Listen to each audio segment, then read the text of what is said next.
Hello everyone, welcome back. In this video, we'll start with illustration number 2. Question क्या कह रहा है? Jain brothers acquire की एक मशीन को on 1 July. Cost of the machine था 14 lakhs. 1 लाख उन्होंने स्पेंड किया इंस्टॉलेशन पे. इट मीन्स कि जो मेरे टोटल मशीन का वैल्यू होगा वो मैं दोनों को ऐड करके लूँगी कॉस्ट पे. ठीक है, 15 लाख रुपीज़, 15 लाख रुपये हो जाएगा मेरा मशीन का वैल्यू. फर्म डेप्रिसिएशन लिखता है 10% पर आनम. बुक्स मेरा 31 दिसंबर को क्लोज हो रहा है. अब मुझे डिमिनिशिंग बैलेंस मेथड के हिसाब से 2 साल का 2021 और 2022 का मशीनरी अकाउंट शो करना है. यहाँ पे क्वेश्चन है सिर्फ मशीनरी अकाउंट बोला है. ठीक है, अब आप सबसे पहले समझो डिमिनिशिंग बैलेंस मेथड होता क्या है. ठीक है, उसके बाद हम समझेंगे कि कैसे हमें रिकॉर्ड करना है. अब देखो, आपका फॉर एग्जाम्पल एसेट है 1 लाख रुपए का. ठीक है, अगर मैं कहती हूँ कि 10% डेप्रिसिएशन लगेगा, इट मीन्स कि 1 लाख पे 10%, दैट इज 10,000 रुपये डेप्रिसिएशन लगेगा. ठीक है, जब मैं स्ट्रेट लाइन का बात कर रही थी तो मैंने क्या बोला था, ये 10,000 हर साल लगेगा. ठीक है, जब तक मेरा एसेट का वैल्यू ख़त्म नहीं हो जाता. लेकिन अगर मैं डिमिनिशिंग में बात करूँ ना, तो डिमिनिशिंग पे हर साल डेप्रिसिएशन तो लगेगा, 10% लगेगा, लेकिन इस 1 लाख पे नहीं लगेगा, वैल्यू चेंज होगा. मतलब समझो, सबसे पहले देखो स्ट्रेट लाइन पे हमने क्या किया था, जो मेरा कॉस्ट होता है उसी पे 10% एवरी ईयर लगेगा. ठीक है, लेकिन डिमिनिशिंग बैलेंस मेथड जो होता है, इस पर हम क्या करते हैं, जो मेरा बुक वैल्यू बचता है एसेट का, उस पर हम 10% चार्ज करेंगे एवरी ईयर. मतलब कि फॉर एग्जांपल अगर आपका एसेट का कॉस्ट था 1 लाख रुपए, ठीक है, तो फर्स्ट ईयर आप जब 10% डेप्रिसिएशन चार्ज करोगे तो आपका 10,000 रुपये डेप्रिसिएशन गया. अब आपका बुक वैल्यू कितना बचा, 90,000 रुपये. फिर जब सेकेंड ईयर आप डेप्रिसिएशन चार्ज करोगे तो अब आप इस 90,000 रुपये करोगे, जो कि आएगा आपका 9,000 रुपये का डेप्रिसिएशन. फिर आप देखोगे आपका वैल्यू बचेगा 81,000. फिर अब जब थर्ड ईयर डेप्रिसिएशन चार्ज करोगे तो फिर इस रिटर्न डाउन वैल्यू, जो मेरा वैल्यू कम हो चुका है, उसके बाद जो मेरा एसेट का वैल्यू है, उस पर हम अपना रेट अप्लाई करेंगे और डेप्रिसिएशन चार्ज करेंगे. आपको समझ आया मैंने क्या कहा?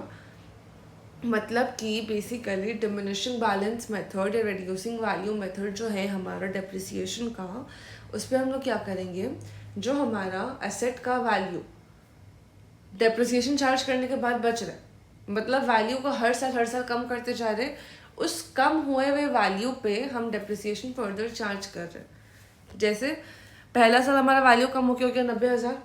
स्टार्टिंग में मेरा वैल्यू तो 1 लाख रुपए, तो उस पर मैंने 10% चार्ज किया. अब मेरा वैल्यू कम होके हो गया है 90,000, तो अब मैंने 90,000 पे चार्ज किया, जिसका वैल्यू आया 9,000 रुपये. अब फिर मेरा वैल्यू और कम हो गया टू 81,000. तो अब जब मैं 10% डेप्रिसिएशन निकालूंगी तो मैं 81,000 का डेप्रिसिएशन निकालूंगी और मेरा अमाउंट आएगा 8,100. ठीक है, ऐसे ही करते करते करते करते हर साल मैं 10% का डेप्रिसिएशन चार्ज करते जाऊंगी. क्लियर है? ठीक है, अब ऐसे करेंगे तो इससे क्या होगा कि मेरा बेसिकली समझो इसका एक एडवांटेज क्या है. सबसे पहला चीज़, एक काम करती हूँ, दोनों का एडवांटेज और डिसएडवांटेज बताती हूँ. अगर मेरा स्ट्रेट लाइन मेथड जाएगा तो उस केस में हर साल 10,000 रुपये ही डेप्रिसिएशन का खर्चा बुक होगा. लेकिन अगर मेरा रिटर्न डाउन वैल्यू जाएगा तो हर साल मेरा देखो कि अब तो डेप्रिसिएशन का वैल्यू कम होते जा रहा है. पहला साल 10,000, दूसरा साल 9,000, फिर 8,100, ऐसा करते करते कम होते जा रहे हैं. ठीक है, ये इवेंचुअली धीरे धीरे और कम ही होगा, बढ़ेगा नहीं. ठीक है, अब देखो दोनों में डिफरेंस क्या है. SLM में मेरा डेप्रिसिएशन का अमाउंट फिक्स है 10,000 रुपये. रिटर्न डाउन वैल्यू में हर साल मेरा डेप्रिसिएशन का बैलेंस कम हो रहा है, अमाउंट कम हो रहा है. ठीक है, ये चीज़ आपको समझ आया, पहला डिफरेंस. अब इसके आगे का डिफरेंसेस हम आगे समझेंगे. अभी पहले आ जाते हैं अपने क्वेश्चन पे, और क्वेश्चन कैसे सॉल्व करना है वो समझते हो. अब सबसे पहले देखो, आपको बनाना है मशीनरी का अकाउंट. ठीक है, मशीनरी का अकाउंट में आपने सबसे पहले मशीन परचेज किया. मशीन परचेज किया तो आप जर्नल एंट्री क्या करोगे, मशीनरी टू बैंक. आपने बैंक पे पेमेंट किया होगा पहले 14 लाख, और फिर 1 लाख आपने अलग से पेमेंट किया होगा इंस्टॉलेशन का.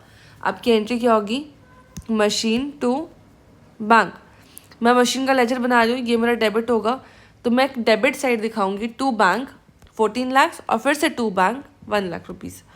तो देखो 1 जुलाई को टू बैंक 14 लाख और 1 लाख मैंने दिखा दिया. अब मेरा बुक्स क्लोज हो रहा है 31 दिसंबर को, तो जिस दिन मेरा बुक्स क्लोज होता है उस दिन मैं डेप्रिसिएशन की एंट्री पास करती हूँ। डेप्रिसिएशन की एंट्री क्या हो जाती है? डेप्रिसिएशन टू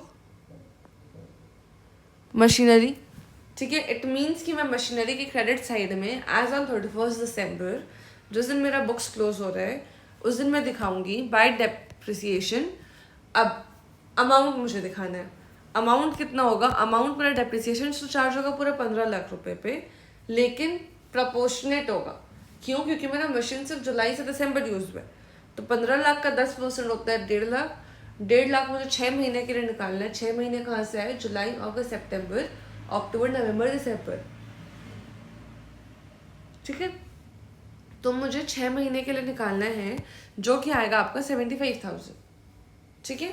अब आप उस साल का बुक्स क्लोज कर रहे हो, कैसे करोगे? लेजर क्लोज करना है तो जिस साइड का टोटल ज़्यादा है उसको दोनों तरफ लिख दो, जिस साइड कम है उस साइड मेरा लिखाएगा अमाउंट, कैरेट डाउन, सी से क्लोजिंग, सी से कैरेट डाउन। क्रेडिट साइड है तो बाय, डेबिट साइड होता तो ट्रू, ठीक है। तो मेरा ये जो 14,25,000 का क्लोजिंग बैलेंस आया एज ऑन 31 दिसंबर 2021, मेरा मशीन का वैल्यू था 14,25,000। अब इसको मैंने नेक्स्ट पीरियड में कैरी फॉरवर्ड किया 14,25,000, ठीक है। अब अभी मैं बना रही हूँ diminishing balance method, reducing balance method के थ्रू क्वेश्चन। तो इस केस में जब मैं डेप्रिसिएशन चार्ज करूँगी तो जो रिटन डाउन वैल्यू होता है उस पर डेप्रिसिएशन चार्ज होता है। अब देखो इस केस में क्या हुआ है, हमारा मशीन का वैल्यू था 15 लाख, इस पर हमने पहला साल डेप्रिसिएशन चार्ज किया 75,000। अब मशीन का वैल्यू आ गया 14,25,000, ठीक है। तो अब जो ये 14,25,000 है ये मेरा रिटन डाउन वैल्यू है। इस 14,25,000 पे मैं अपना डेप्रिसिएशन चार्ज करूँगी फिर से। डेप्रिसिएशन का रेट कितना है? 10%। तो मैं इस 14,25,000 पे 10% चार्ज करूँगी, विच कम्स टू 1,42,500, ठीक है। मेरी डेप्रिसिएशन की एंट्री क्या होगी? डेप्रिसिएशन का मशीनरी, मैं मशीनरी के क्रेडिट साइड पे दिखाऊंगी बाय डेप्रिसिएशन, और अमाउंट हो जाएगा मेरा 1,42,500, ठीक है। Bye depreciation 1,42,500। अब डेट क्या दोगे? डेट हमेशा डेप्रिसिएशन की ईयर एंड की डेट होती है, या फिर जिस दिन आप एसेट डिस्पोज कर रहे हो, एसेट बेच रहे हो, उस दिन की डेट होती है, ठीक है। तो यहाँ पे मैं क्या दिखा दूंगी? बाय डेप्रिसिएशन अकाउंट 31 दिसंबर को, और मेरा अमाउंट हो जाएगा 1,42,500, ठीक है। अब मैं अपना लेजर क्लोज करूंगी और मेरे मशीन का बैलेंस वैल्यू बचेगा 12,82,500। लेजर क्लोज करना आपको आ चुका होगा, कोई भी डाउट होगा आप उसके रिगार्डिंग मुझे मैसेज कर देना, मैं आपको समझा दूंगी। ये क्वेश्चन हुआ हमारा ख़त्म। नेक्स्ट वीडियो में हम मिलेंगे नेक्स्ट क्वेश्चन के साथ। तब तक चैनल सब्सक्राइब करना, वीडियो लाइक करना और दोस्तों के साथ शेयर करना ना भूलें। बाय।